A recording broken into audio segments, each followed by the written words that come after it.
Thanks, Jessica. So I just want to acknowledge we have about 40 minutes left scheduled for orientation, and there is a lot of information to cover in 40 minutes. So in case we need to, I'm happy to do a part 2 at next month's advisory council meeting, if that's something that folks want. I will do my best to cover everything. I will acknowledge that orientation in the past, I had Jasmine and Taylor both help me with it. So with staffing changes, it's sort of a little bit scaled back, and I will do my best to cover all the topics in a way that I think is easy for folks to understand. We will, the point of orientation is really to allow both the new advisory council, current advisory council members, as well as members of the public and our membership to sort of orientate themselves around our work in the homeless prevention and response system. So we're going to start with a little overview of ACEH, and I'm going to do my best to look at the chat box, but if folks have questions, you know, there'll be a point at the end we can cover that, or you're welcome to raise your hand. I'll try and keep an eye on the videos to see if somebody's got their hand raised. So the Anchorage Coalition to End Homelessness, we started in 2004. That's when ACEH was formed. It was a coalition formation, hence the name. And there are, I think, some advisory council members who were actually around when the coalition was originally formed, including, I think maybe Dave Mayo Kiley might have been around. It was and in 2012, we became a nonprofit, and it was really just run through the advisory council. It was the advisory council / the board. And in 2016, it hired its first staff person. It was just an executive director. And what you'll notice in this timeline is that we have expanded rapidly, and we've been taking on more and more every year. So in 2016, we hired our first staff person. And in 2021/22, it was really December 2021, we hired our 11th staff person. So the expansion has happened rapidly, in part I would say, in response to budget cuts, as well as in 2020, really helping with COVID and seeing our role grow in response to everything that was happening. So there's a lot of change that's been taking place. You know, we help with a number of different things, but the key is that we are sort of the coordinator of the network of government partners, businesses, nonprofits, as well as private partners and community members who are all focused or have a desire to prevent and eliminate homelessness in Anchorage. And in 2022, the big 2022, the big event that happened was we changed. We had a new executive director hired. Well, Mega's serving as our interim right now, but by June of 2022, we should have the full-time regular executive director position filled. So more to come on that. A quick overview of our organizational chart. So this is an amazing chart to see. Even looking at it, you can see just how many different folks we have covering all sorts of programs and operations to make sure that we can be an effective organization and really cover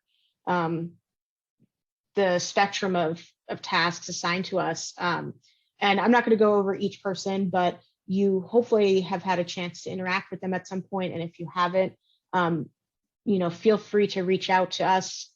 You can use our general inbox email, which is secretary@aceh.org. And if you want to meet with someone and learn a little bit more about what they do, we always are looking forward to communicating and collaborating with folks and key stakeholders in ending homelessness in Anchorage. So that's the organizational chart. And again, just in the last 3 years, this is the amount of staff we've taken on is just amazing. And really, it's an incredible journey to be a part of. So how the ACEH governance structure sort of, or I should say the homeless prevention response structure is we have, so we have the ACEH board, and they are the governance board for the coalition, for the organization, and they do regular board work around financial planning and managing our organization. They're also, they also work with advocacy and funding advocacy for the homeless prevention and response system. And they meet quarterly, and they have committee meetings every month for the different committees that they have. The advisory council, ACE is, and I should update this slide because ACH isn't governed by the advisory council. We're more of a sort of collaborative partnership. ACH does the support and sort of is a resource and can be a guidance for the advisory council. But the advisory council is 20 members. It is made up of different members of the COC, community members, and I'll go over that in a little bit. They work on coordinated entry, redesign, HMIS government, Build for Zero, work on the continuum of care design and support, and community needs. There's just so much that the advisory council does. And as Jessica mentioned earlier, it's really important that we get a better collaboration with partners or community members who have things that might be relevant to the homeless prevention and response system.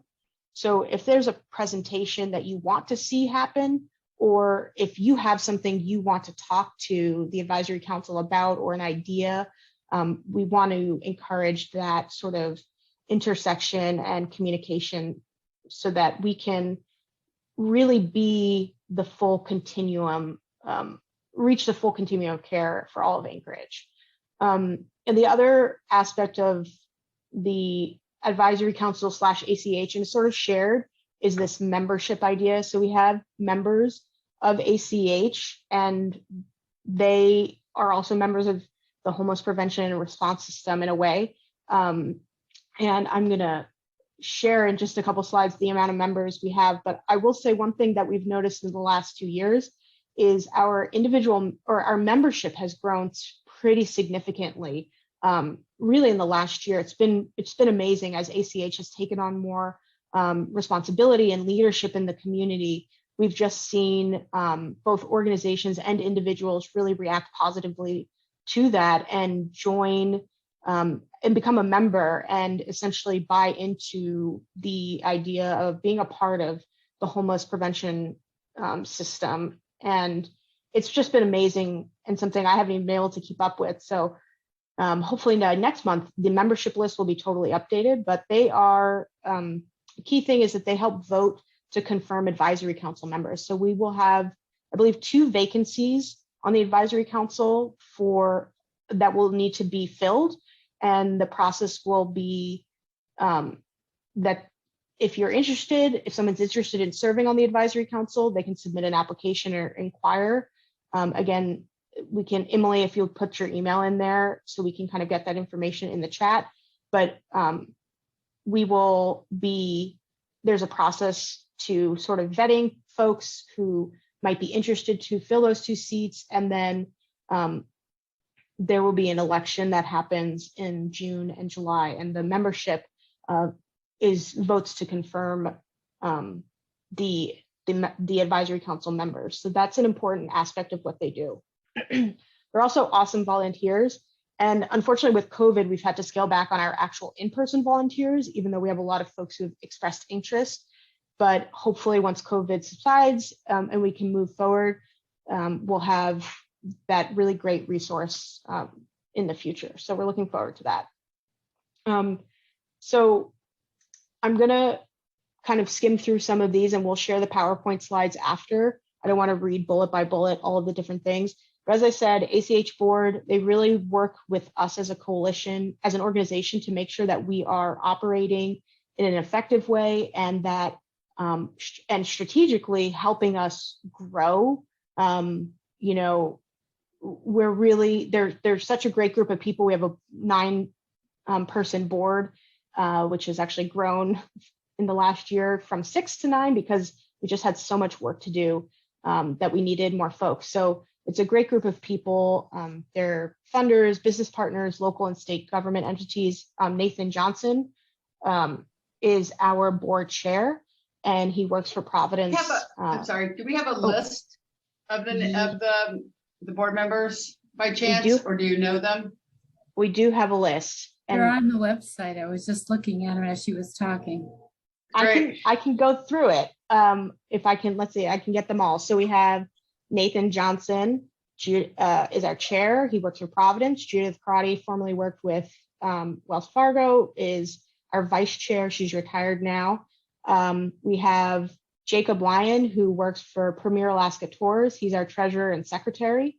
And we have Chris Kolarak, who is also here today and works for Cook Inlet Housing Center, Cook Inlet Housing Authority, I believe.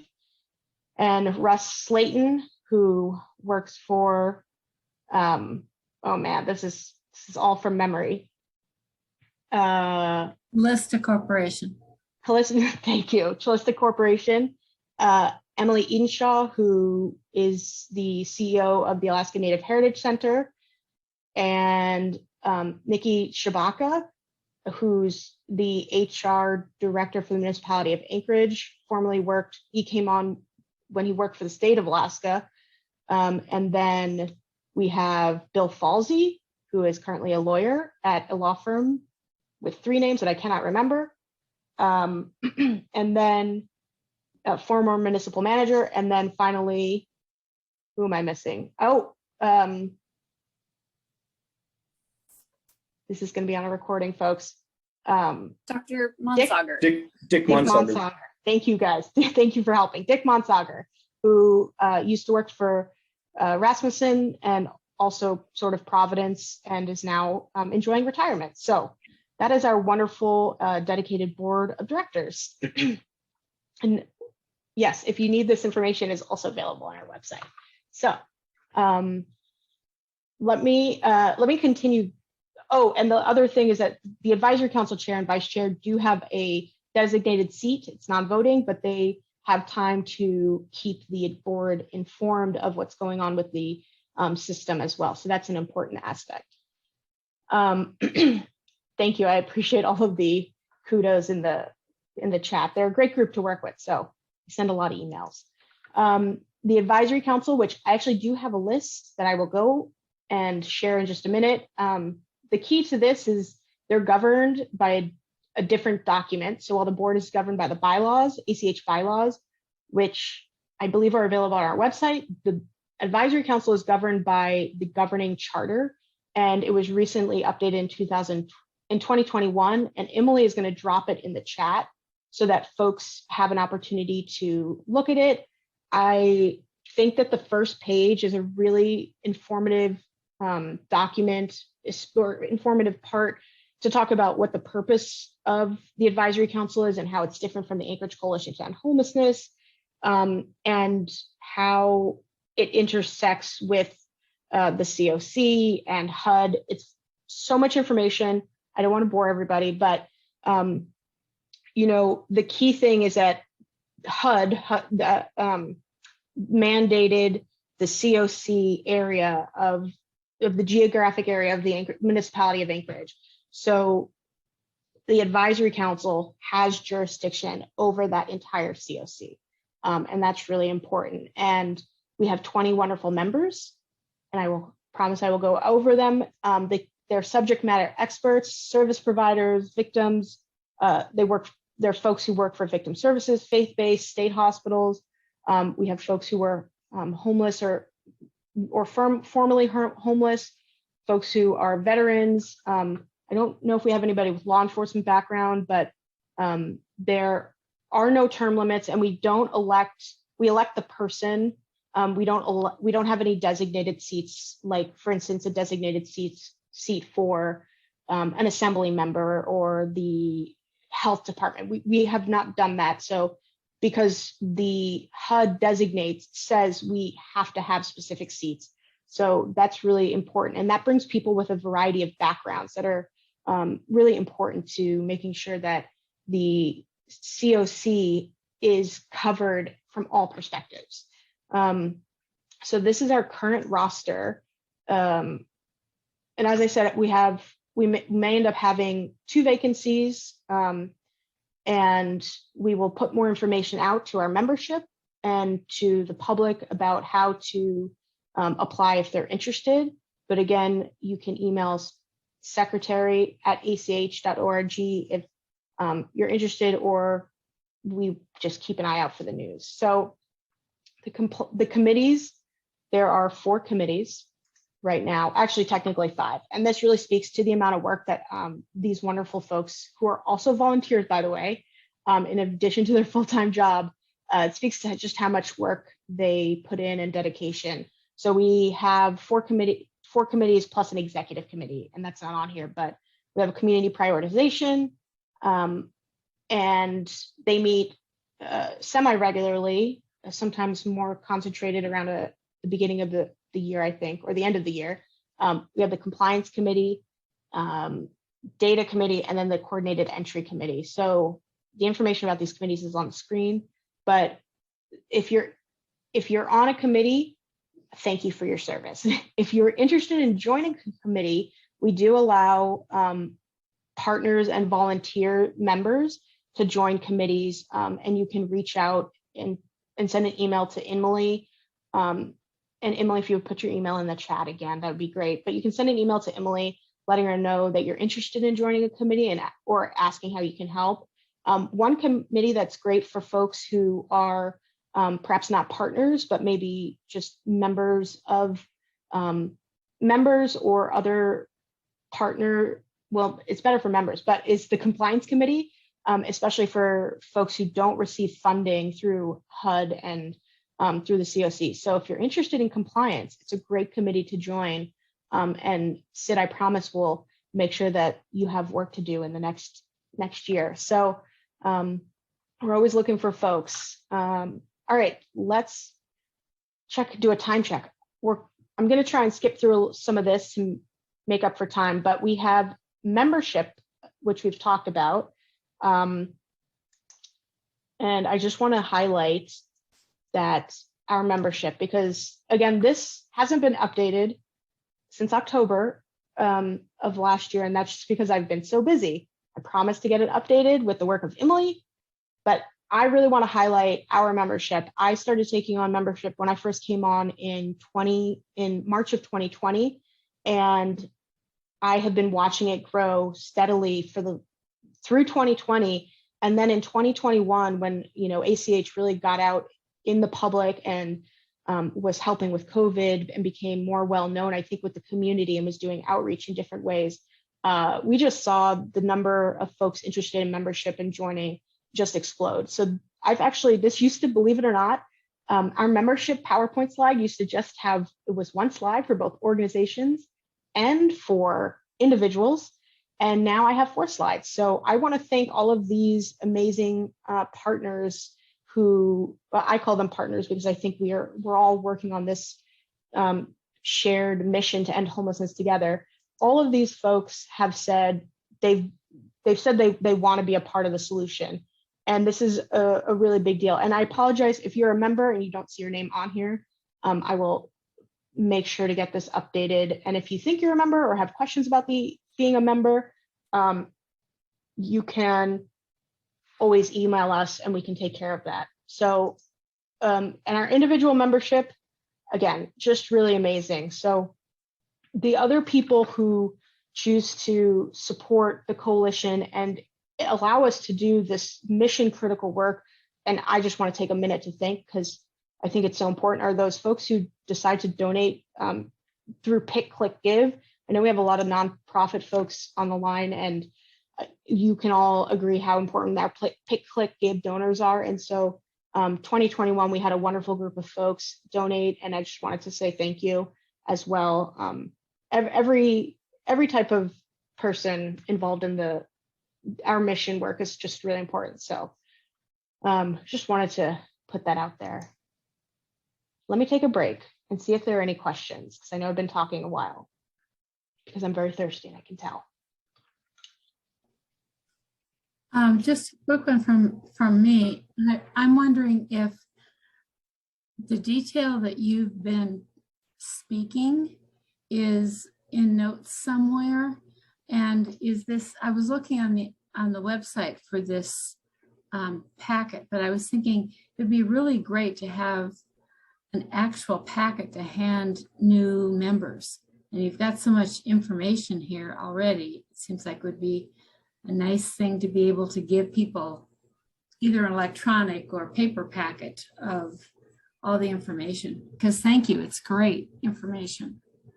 Yeah, Ruth, that's actually a really great idea, and something that I will share with our new director of communication, Sasha Zimmerman. The packet and the recording will definitely share out both in social media as well as via email, and we'll put it on our website.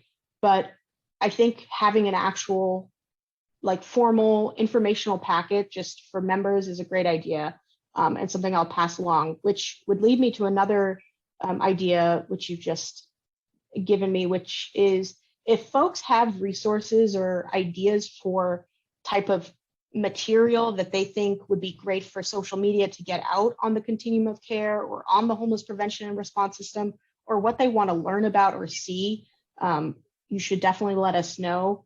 And because our Sasha is awesome, she's been putting together some fantastic videos.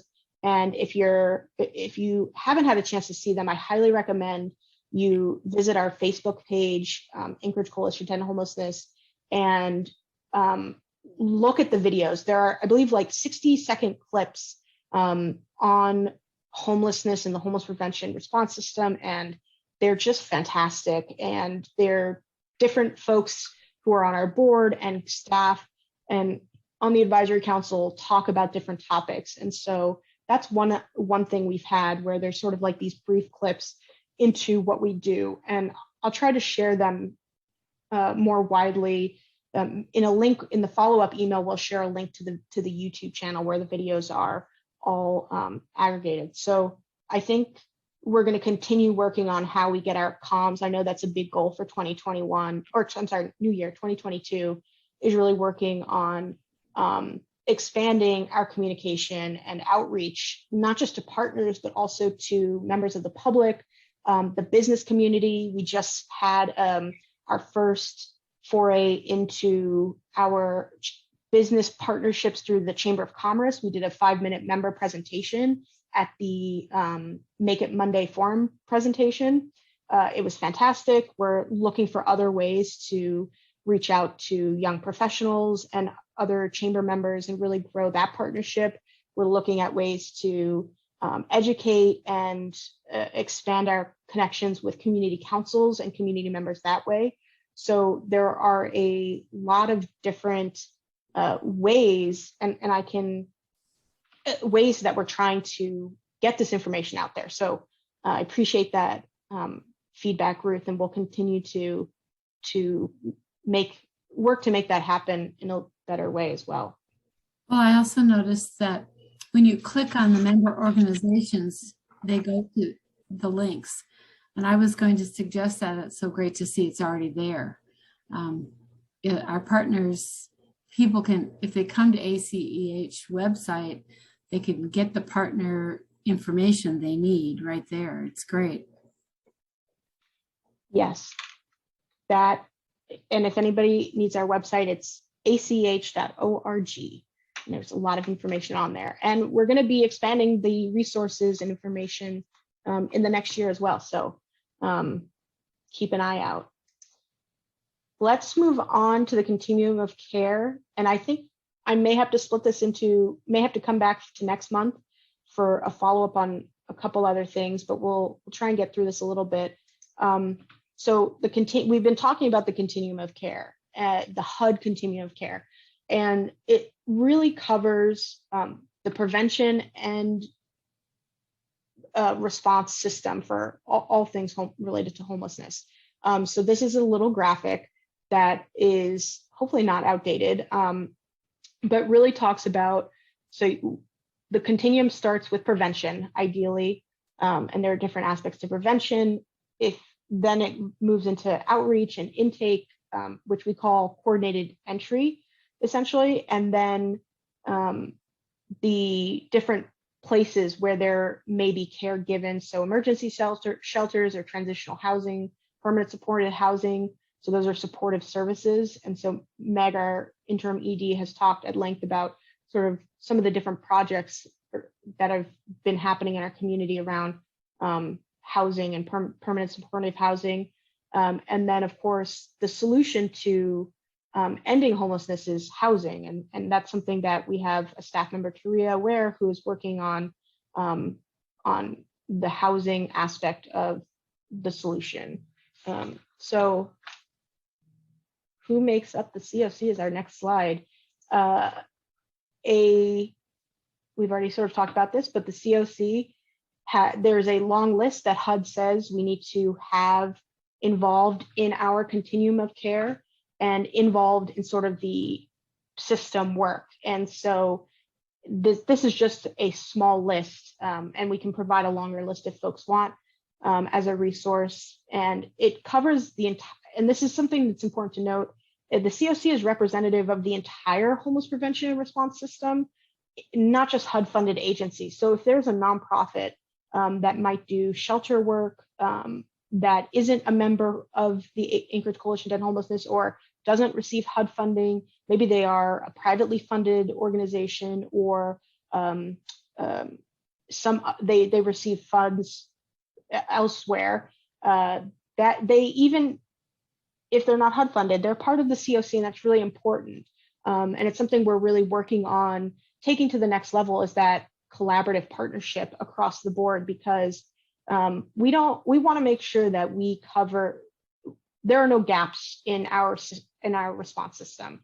And sometimes we recognize, especially with nonprofits, there can be so many different nonprofits doing all this different work, and they don't necessarily always communicate well to each other and talk about that shared sort of overlapping services or support services that they provide to people. And so that's something that we've recognized over the last few years as sometimes can be a hindrance to our responding to the homelessness crisis. And we're really working on working on the communication and collaboration. And so if there are folks watching this in the future who say, oh yeah, no, I help folks experiencing homelessness, or, you know, I intersect with people who may be precariously housed or may, you know, be on the cusp of losing housing, whatever it is along the spectrum, we want you to reach out to us to get involved in the advisory council or reach out to the coalition and see how we can sort of bring you into the fold. So it's a wide, there's a lot of folks involved in the COC work. So the key roles of what the COC does, it's on the screen here. The NOFA, notice of, actually it's now NOFO, I should update this slide. It's the notice of funding opportunities. That's the HUD notice that goes out every year, and that's the big bucket of money that is available for the state of Alaska, and it's the city and the COC for Anchorage. So we have two COCs in Alaska. One is the state of Alaska and the areas around it, and then there's the Anchorage COC. So there's the NOFO, which is a big aspect. There's the gap analysis, which if I have time to talk about today, I will try to give an overview. There's also the point in time count, which is happening now, and the housing inventory count, which, you know, is something we're talking about more and more in presentations, which is we really have a need for affordable housing units. And I know folks who are maybe aware that there's a shortage of units available for folks, and that's something that makes this work really difficult at times. So there's a lot of different aspects and roles of the COC, and it definitely keeps everyone busy. And I think I'm not going to go through this slide in detail, but you can see all of the different, it's just a nice graphic of all the different ways that the COC operates and works. And this is another graphic. It has, it's kind of a nice way to look at what we've been talking about, the homeless prevention and response system, and sort of what that system is. And as you can see, it covers everything from prevention and diversion all the way to getting someone housed, whether that's through traditional housing, rapid rehousing, or through permanent supportive housing. So there's just a lot of aspects to what the system involves. I think I had planned to talk a little bit about coordinated entry, but I think we might sort of skip through that for right now. But essentially coordinated, and I'll admit, I wish that my wonderful coworkers who are currently working the point in time count were here, because they're the folks who do coordinated entry. I do all the mission critical work on the operation side. And so some of this is me learning over the past 2 years, but coordinated entry is really the entry into the system and into HMIS, our homeless management information system for the state of Alaska. And so when you interact with folks at different levels for coordinated entry, and they basically do an intake, and they ask you questions, they get your information, and then they really work to find you different services and different resources through our partners. So the core elements are there. Coordinated entry is so important, and I'm amazed at the work that my coworkers do, and the work of our community partners who also help with coordinated entry. It's really important, and there is currently a process being revamped, but the key is to quickly match homeless individuals with housing and supports that best fit their needs, which every person is different, and there might be a different level of vulnerability as well for folks. So if there's anybody who's interested in learning more about coordinated entry, I think the best way is for you to perhaps reach out to our transition coordinator manager, who's our manager of the transition team and coordinated entry, Mac Lyons. So if you have questions, you can reach out to him, MLYONS Lyons at ACEH.org. You can learn more about that. So I'm going to be able to wrap up here, I think, in a timely fashion, which is exciting. I mentioned the Alaska HMIS system. This is really, really important. And there are some changes that may be happening in the next year, but changes for the better. And I don't know enough about it to speak on those changes. I don't know if Meg is still on, but what the HMIS system is, the Homeless Management Information System. Currently, it's run in part by ICA, who does the data and the technical side of our and manages our sort of system. It is used for the entire state of Alaska, collects client level data. It's required by HUD, so it's always important for our partners who receive HUD funding and grants to really participate in that system, because that's how we know who is experiencing homelessness and what their needs are. And it's a very intricate system. There's a lot of information that is gathered there. This is the part that Jasmine, our former ED, would usually cover, or Taylor. So they use HMIS they do case management. We use it for data analysis to understand how we can serve the community and populations better. It helps us connect clients with housing partners, shelter services. Having great, accurate data also helps us with funding. So it's, our funding is based on the number of folks experiencing homelessness and how many people have entered our system, and so a lot of other key data points, which is all gathered in this database. And so that's an important aspect of how Alaska receives HUD funding as well.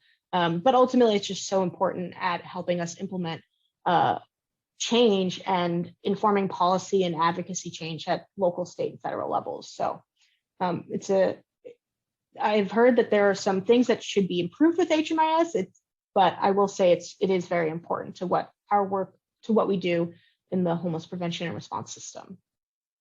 I think the last thing, and I appreciate everyone who's here. Meg, do you want to speak about I'm glad you're still here. Do you want to speak about the HMIS system at all?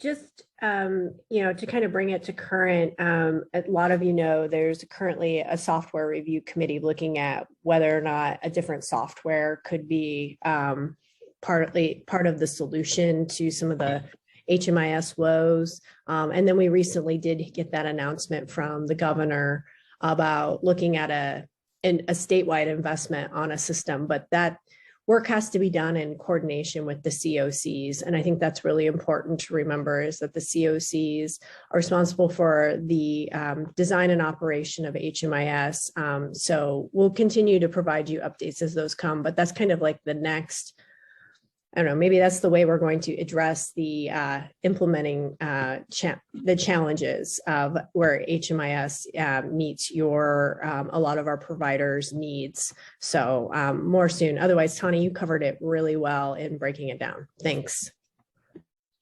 Okay, good.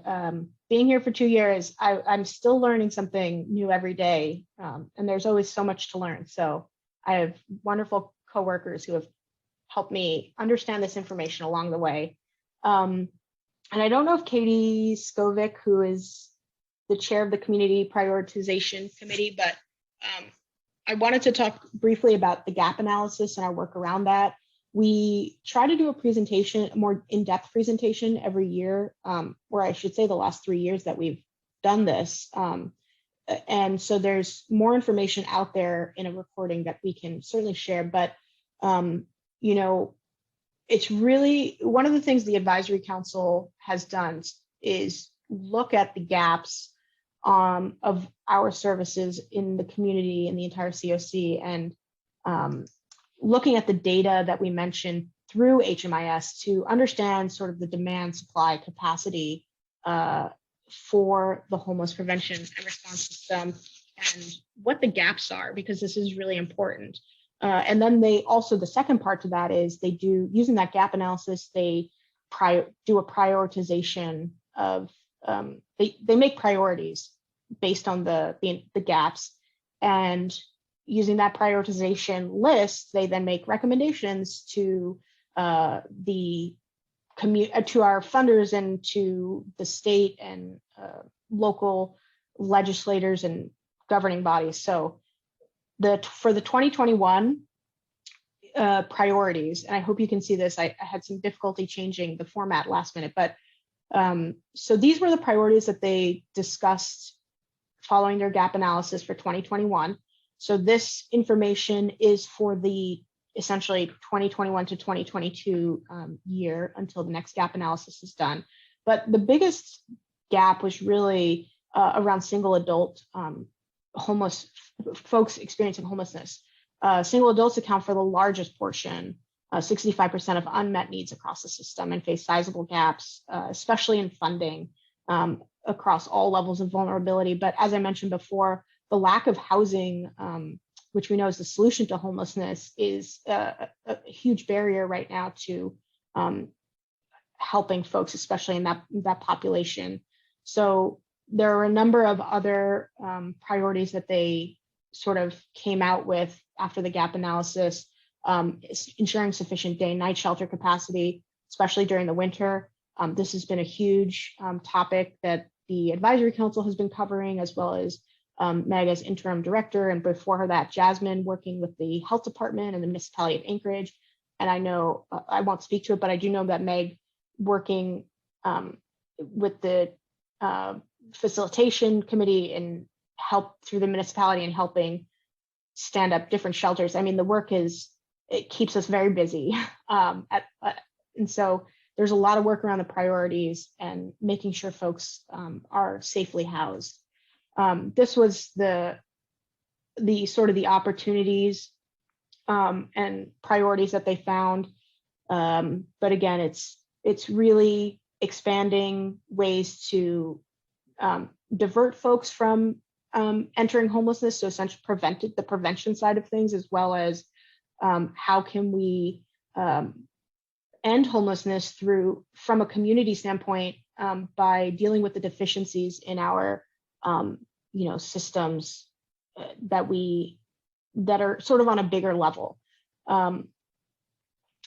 And the takeaways, this is what I wanted to end the presentation with. I appreciate everyone sticking through with me on this. There's so much information, but there is a gap for every population of folks, and that's from single, and I'll see if I can remember all the different areas, but single adults to veterans to those who experience chronic homelessness, youth and family.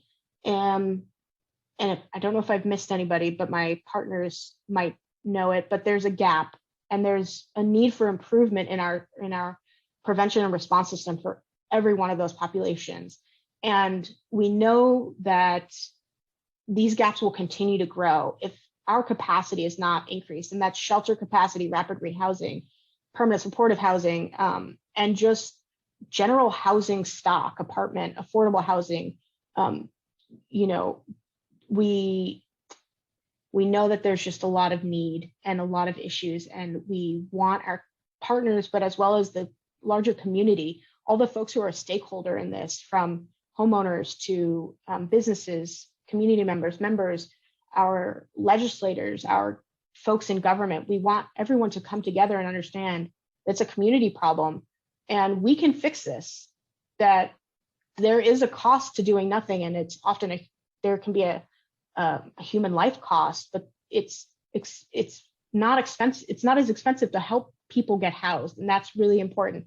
And if you want more information on how much it costs to house somebody versus the other pathways that sometimes happen, you should reach out to us because the numbers are there. I just don't have them with me. But it's just the amount of, through COVID, we learned that everyone's just a paycheck away at times from essentially being houseless. And so it's just so important to continue increasing our infrastructure, our resources, working on community building and system building. So if you know a partner who's helping in this system, who's helping folks experiencing homelessness, who's helping with prevention, and they're not involved in the advisory council, they're not involved in our committees or as a member of the coalition, we encourage you to have them reach out to us or set up the connection. We really want to make sure we're bringing everyone into the fold. And we're doing amazing things. And I'm just here representing the coalition, but everyone who is doing this work and has been working tirelessly for the last 2 years, I know we're all tired. It's exhausting, and we're doing it because we believe in it, because our hearts are in this, and it's such important work. And I'm grateful. I'm grateful for joining this organization and the work that we do, all of the partners. And I don't even know everything that's happening out there, but I just know everyone is working really hard to make homelessness rare, brief, and one time, and I'm grateful for that. So that is the end of my presentation. I'll stop here and see if anybody has any questions or comments. If I missed anything, thank you. Appreciate making sure that I got everything. But you're welcome to share in the conversation. So I would say you did a great job, and Dave isn't the only one that was here in 2004 when the coalition came into effect. So I have watched it